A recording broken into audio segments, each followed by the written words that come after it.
Hello. Hello, everyone. I'm just going live, kind of spur of the moment. Usually I go live on Saturdays.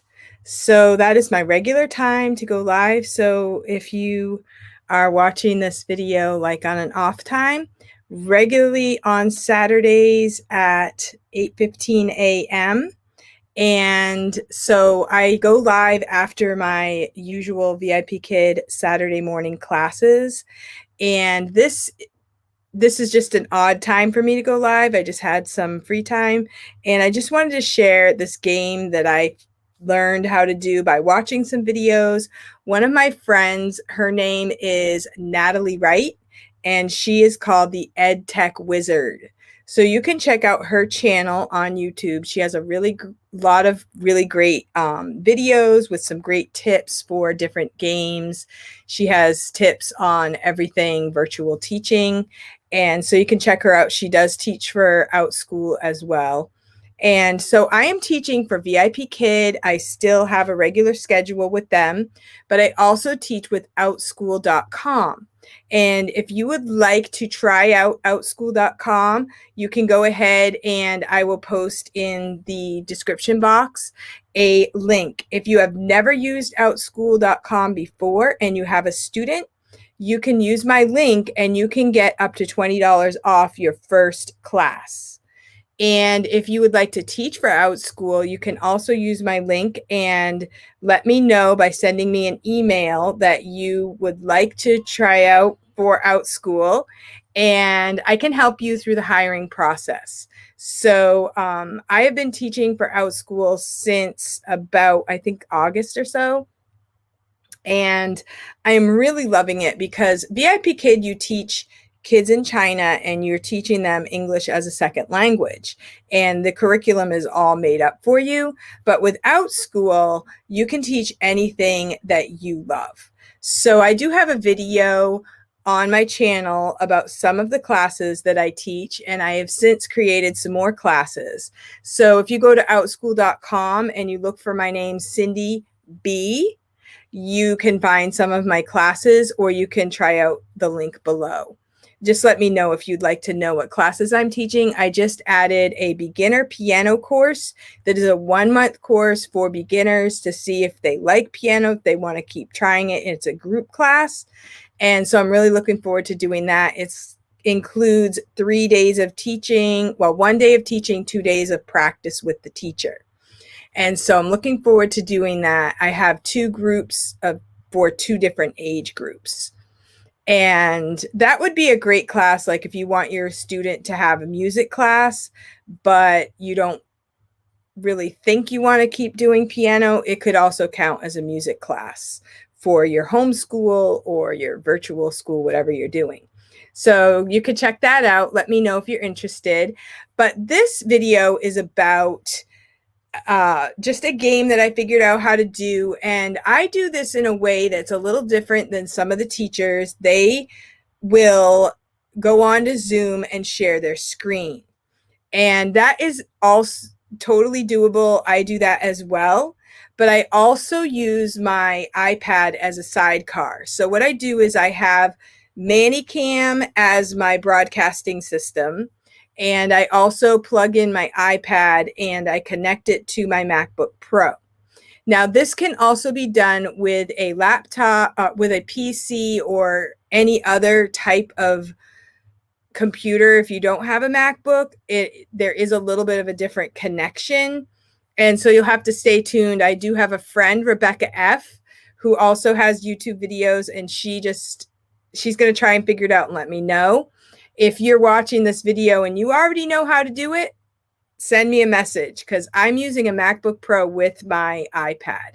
Now, I do have the VIPKID iPad users group. A lot of VIPKID teachers use their iPad for teaching, and you can use your iPad for teaching for Outschool as well.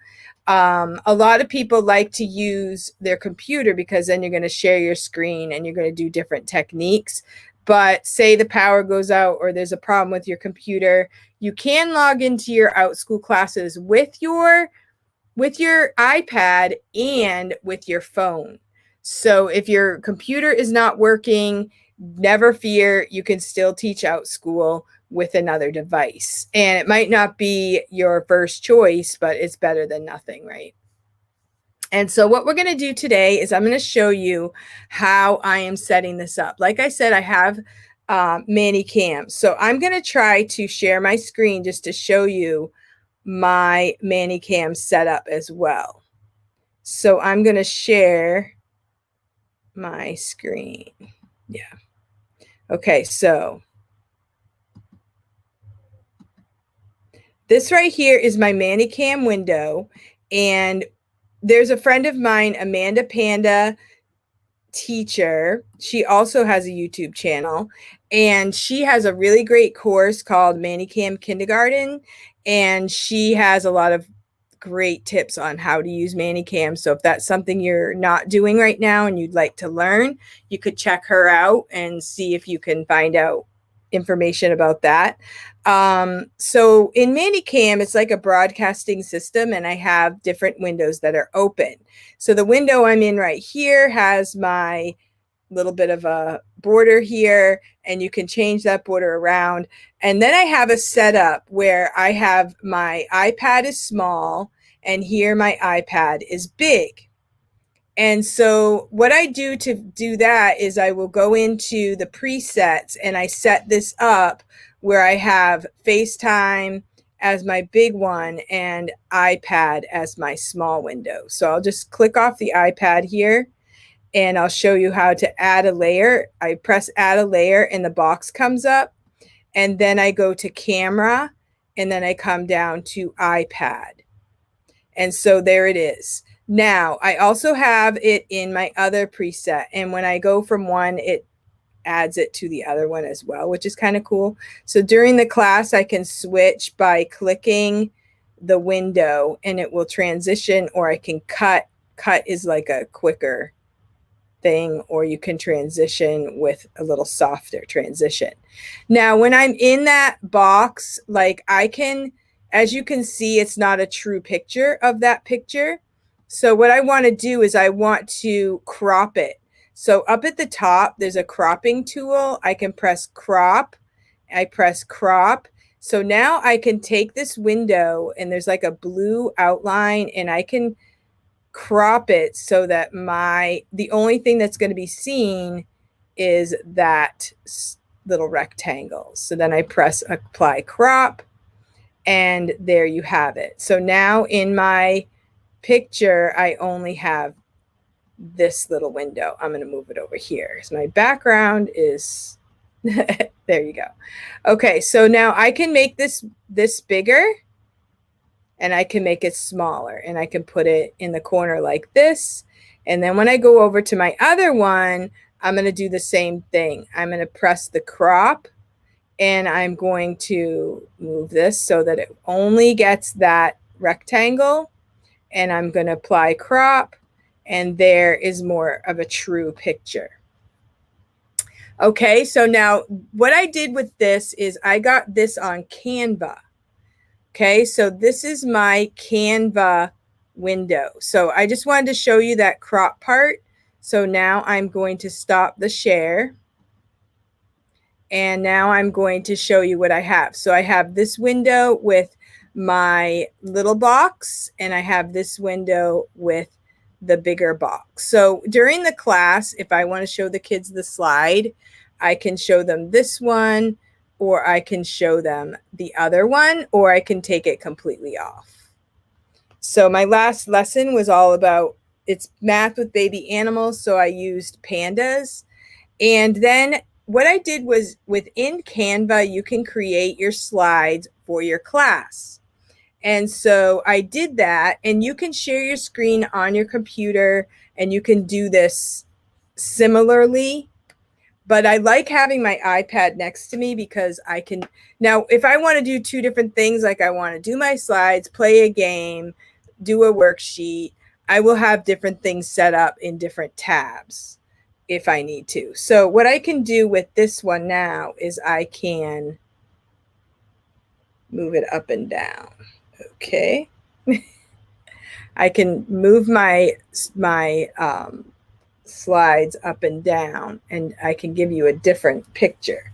So I'm going to show you, like this one here is a page that I use for adding. So I'll tell the students, every time I circle a number, you add 1.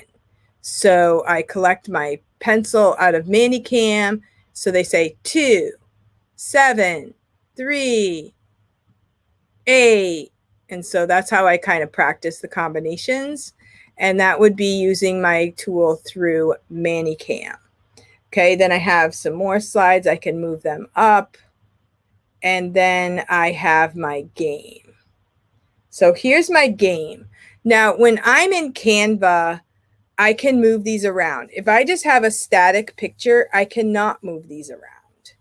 So what I can do is I can play a game, and I have my dice here, and I will roll the dice, and I can hold it up like this. And then say the student gets, what was that, 5? And we have a question. And so when they get the question right, then I can move their piece 5 spaces. And so that would be my 1 student. So, and then I can move it. I can talk to the kids, and then I can go back to the game again. So I've used these little pieces that I found on Canva. You can also do anything. Like one time I used like baby animals for the game. What you do is you go to Canva and you can make this game. And you can put it together in your slides, and then you can play a game right on the screen. And I just think it's really fun. It's a great tool to use. This is what I have on my iPad. Okay, I'll show you. I'll go into the other window. And this is what I have on my iPad right now. So I can use the touch screen on my iPad to move the pieces around. Now, like I said, I can also do this by sharing my screen with my computer, but then I have different layers, and it just makes it nice to have it over to the side and to use it as I want to. Now, if I just want to get off of it and I don't want to show them the box anymore, or maybe I want to adjust something on my iPad while I'm teaching, then I can switch things around and I can go to a different window. So that's what I do for games, and I'm looking for more games to play during my classes. So I will be checking out Natalie Wright's videos, and if you have any fun games that you like to do during your classes, like virtual games, like games that you can do with your students. Of course, I do have like 2D rewards or games like that. I do have flashcards and stuff. So what I do for this game is I roll the dice, and if they get the question right, then they get to move that many spaces. And I know there's lots of other games out there, so I will be looking for those. But the kids really seem to like this game.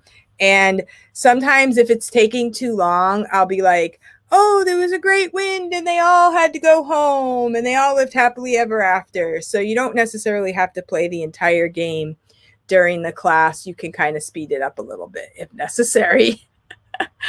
So that's what I do. So thank you for watching. And I do want to announce that I will be having an interview tomorrow with a friend that I met online. She's a fellow online teacher, and she has a YouTube channel, and she is teaching all about how to train your children to sleep through the night.